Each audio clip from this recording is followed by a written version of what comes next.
कैसे हुई 51 शक्तिपीठों की स्थापना? शिव पुराण।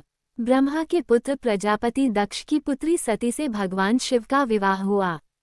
कुछ समय बाद दक्ष को पूरे ब्रह्मांड का अधिपति बना दिया गया। इससे दक्ष में अभिमान आ गया। वो अपने आप को सर्वश्रेष्ठ समझने लगा। एक यज्ञ में भगवान शिव द्वारा खुद को प्रणाम न करने पर दक्ष ने उन्हें अनेक अपशब्द कहे।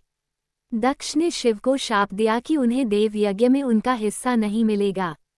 ये सुनकर नंदी ने भी दक्ष को शाप दिया कि जिस मुंह से वह शिव निंदा कर रहा है वह बकरे का हो जाएगा। कुछ समय बाद दक्ष ने एक भव्य यज्ञ का आयोजन किया। उसमें सभी देवी देवताओं को बुलाया गया पर अभिमानी दक्ष ने शिव को उस यज्ञ से बहिष्कृत कर दिया। किसी तरह सती को ये पता चला तो उन्होंने शिव से उस यज्ञ में जाने की अनुमति मांगी। पहले तो शिव ने उन्हें समझाया पर जब वे नहीं मानी तो उन्होंने सती को वहां जाने की अनुमति दे दी। सती अपने पिता के घर पहुंची तो दक्ष ने उनसे आंखें फेर लीं। सती यज्ञ में शिव का भाग न देखकर रुष्ट हो गईं और सभी को बुरा भला कहने लगीं। ये सुनकर दक्ष ने भी शिव निंदा प्रारंभ कर दी। ये सुनकर सती को बड़ा दुख हुआ और उन्होंने योगाग्नि से अपने शरीर को भस्म कर दिया। ये देखकर शिव के गणों ने दक्ष यज्ञ पर हमला कर दिया पर देवताओं ने उन्हें वहां से भगा दिया। वे शिव के पास गए और सारी घटना सुना दी।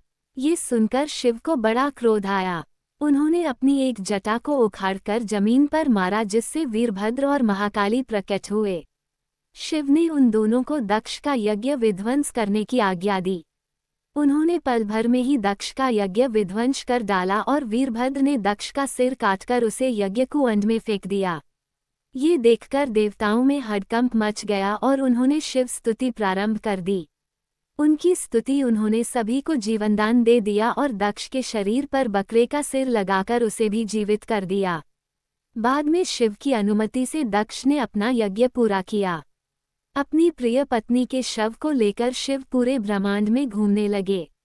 उनके प्रताप से सारी सृष्टि जलने लगी। तब विष्णु ने अपने सुदर्शन चक्र से सती के शरीर के 51 टुकड़े कर दिए। ये टुकड़े जहाँ जहाँ गिरे वहाँ शक्तिपीठों की स्थापना हुई।